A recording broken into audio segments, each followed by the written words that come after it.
All right. I am in the middle of what I think is Winter Haven, California, out here. It's a Friday. Our volunteer coach in Maryville, the boys basketball team, has that game out here, and the girls are playing right now. We're waiting for our game, so I thought this would be the best time to record the video that I'd mentioned I would record on Sunday about the Nephilim and the sons of God. So I'm going to do, in what is clearly an abandoned baseball field, to do a mini sermon out here for us to navigate some of this stuff. Okay, so I know this isn't the normal mode in which we unpack a text, but I'm just going to look at the first 4 verses of Genesis 6, and the purpose of this is because of the questions that had kind of come up around the mysteriousness of all that is going on there. So if you want, you can open your Bible there. I'm going to read a few of the verses, specifically the first 4 verses, and just kind of walk through a couple of them and do my best to be able to answer some of this stuff. At its shortest, kind of form, the big question that everyone wants to know at the beginning of Genesis chapter 6 is, what are the Nephilim? And there's a reason that we wanted to kind of tie this to what we were teaching in Genesis 4, where we should have. And that is because the Nephilim and the sons of God seem to be a marker when people were on the face of the earth, the time in which people were just actively rampant with evil. And I think if you look at the first verse, that really kind of proves that. The first verse says, when man began to multiply in the face of the land, and daughters were born to them. I just want you to notice from the beginning, so one of the reasons that we're kind of addressing this is, what are the Nephilim? There's a few things that we had to unpack, and the very beginning tells us, I think, everything we need to know about what we should think about the beginning of Genesis chapter 6. It's not a focus on the Nephilim or the sons of God, which is even more mysterious than the Nephilim. The first verse is really telling us something, that the multiplying onto the face of the earth was a blessing of a mandate in Genesis 1 and 2. And now it's being used as by way of language of saying that almost in a lot of ways evil is spreading. So when man began to multiply in the face of the land, and daughters were born to them, is meant to signify what should have been beautiful is now actually being displayed as evil is spreading, okay? Because Genesis chapter 6, at the beginning of it, before Noah, is bad. It's really, really bad. And then, the question is always, what is the Nephilim? But honestly, verse 2, I think, is probably more mysterious. The question is, the sons of God saw that the daughters of men were attractive, and they took as their wives any they chose. And when I say question, because the question is, well, who are the sons of God? So we're not even to the Nephilim yet, and we know that there's this distinguishing marker that evil is growing through the sons of God and the Nephilim. And so we got to ask, well, who are these sons of God first that are being mentioned? There's actually 3 avenues you could kind of go with the sons of God, and there are probably more than that, but the main commentators that I have read kind of historically would arrive on one of these 3 things. The sons of God are, number 1, they are a line of kings. This would use the son of God language the same way that we would probably think of it in Psalm 82. The second would be, it's a reference into the chosen line of Seth. There's really good Reformed believers today that would hold to that, well-known believers that would hold to that as well, because you could translate that Hebrew word there, the sons of God, as godly sons, and so that might be a translation. Or the third one, and it is the most popular for sure, not just in our age, and not just for the tinfoil-wearing conspiracy theorists who want to translate Nephilim into aliens or whatever, but the most known translation would be angels. And this is where I would land, and I'm not going to defend it just because that's where I would land there, but I think there's good reason to think that's the case. Job chapter 1, Job chapter 2, even Genesis chapter 8, there's reasons. The earliest interpreters of Scripture translate it that way. There are even non-canonical books like the book of Enoch that would reference it in the same way. And so I think there are good reasons to think when you hear the sons of God, it's a reference to angels. And so when it says in verse 2, the sons of God saw that the daughters of men were attractive, and they took them as their wives, and as they chose, it is very possible any one of those 3, that it's these kings took them, but that doesn't seem to be insinuating evil, that it's the chosen line of Seth, they took them, the godly sons took them, or 3 angels took them. Now, if you're wondering, just so I'm not just trying to defend my own position, there are good reasons to not think it's angels. We have good New Testament verses that would kind of tell us that angels are asexual. Imagine, we have reasons to believe later on in Genesis, like Genesis 18 that I mentioned, where angels are mistaken for men.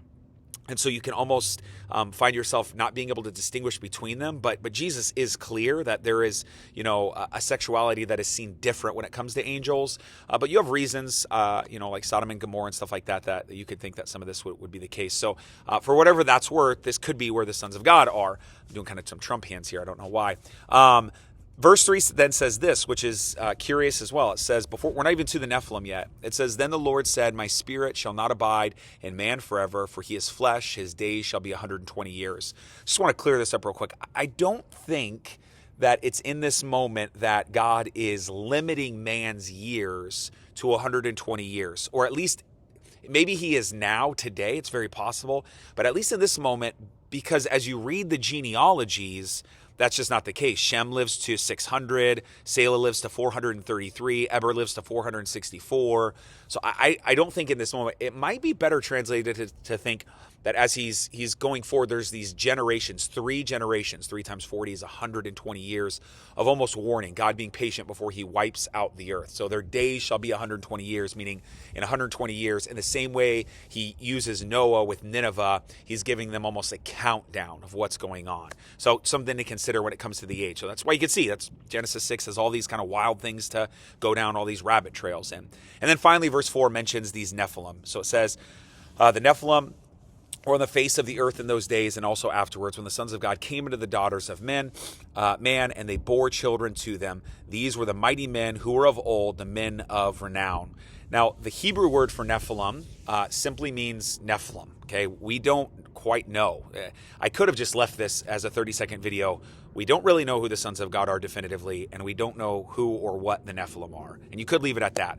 But because there's questions and speculation, I understand why maybe you kind of want to know, and maybe you're interested, where myself or some of the other elders might stand, and there's no hills we're dying on any of this stuff. I will say that it might be helpful. The Hebrew root word there is Nepal, which is where we get our word fall from. And so it's almost like when you hear the word Nephilim, it means fallen ones. So we know, or at least there's speculation to not think that they are the sons of God, because when you read the text, it says the Nephilim were on the earth in those days, and also afterwards when the sons of God came into the daughters of man and they bore children to them. So there seems to be a distinguishing marker in verse 4 that they are not one and the same. I also want to note that the Nephilim here are only mentioned one more time in Numbers chapter 11, and I don't know if it's the same kind of Nephilim word that's used here, because there's one of the Greek translation that you can get with the word Nephilim that's translated is gigatak, I think is the right word there, which is where we get our word giant from. It's this moment when the spies go in and they see these. It says quite literally, we saw the Nephilim, or the sons of Anak. I think is Anak is the sons that they see there. And so anyway, for whatever it's worth, I think there's something to consider that they're not one and the same, but at the same time, these Nephilim still, that doesn't really answer the question. And so when I read the verse, I am led to believe at some level that the sons of God came into the daughters of men and they bore the children to them, that in some way the Nephilim are the children of the sons of God. Now again, I'm not saying this for sure. Please don't send an email and tell me like that. I'm not saying this is absolutely positive, but the timeline is a distinguishing marker to say that this rampant evil was going on, and this is in those days, this is what was happening. I think that's more important. As to who the Nephilim were, they seem to be, or who these, they have these men of renown as if they could be one and the same, is possible. But I don't know for sure. I think there are reasons to think that it is possible that you have this moment as the story of God begins to unfold, that there are mighty men, at least in the sequence of time, that kind of stand head and shoulders above the rest. There's a classic appeal to Goliath being part of this lineage down through there. What I don't want to do, though, what I got to be careful is there have been renditions of translations of what the Nephilim are, as if there were similar, almost like Jack and the Beanstalk kind of mystical, Puff the Marshmallow type figures, as if there were superheroes and different powers going on at that time. I don't think that's what's being communicated here. Depending on what you do with the sons of men, or the sons of God, and how you navigate them going into the daughters of man, is maybe a way to navigate the possibility that is there. The reality is we don't know, though. Now, there are these giants, at least, you could say later on in the story, Goliath is a giant, but there's no reason to connect them to that lineage. But all that to be said, I could have just summed up this entire video is we don't fully know, and I wish we did, but I want to just be clear in here. I don't think the point is the Nephilim. I think the point is that even if you say, okay, yes, it was angels sleeping with women, if that is the point, then think of how debaucherous that is. And I think that's the point of this text here, that there's a debauchery going on here that leads to Genesis 6. And so let Rogan deal with whether or not the Nephilim are aliens. It's not my bent. The short answer is I would say that the Nephilim are some kind of response to the sons of men, or the sons of God sleeping with the daughters of men, because the daughters of men were not mentioned before this. It's always been the sons of men. And so there could be the offspring where these men of renown of some way are tied to, i.e. being the Nephilim. And that's all I got for us. So I apologize for taking 10 or 15 minutes of your time and not giving you a conclusive answers, but the reality is we don't fully know. And so in a lot of ways, I just talked in circles because maybe myself, I want to know, but I don't have the answer there. Anyway, I hope you're well. I will see you guys in a couple days. I don't know when you watch this video, but I'll be there Sunday preaching through chapter 11 of Genesis. Goodbye from Winter Haven, California. I love you guys. Adios. Now I have to end this video right now.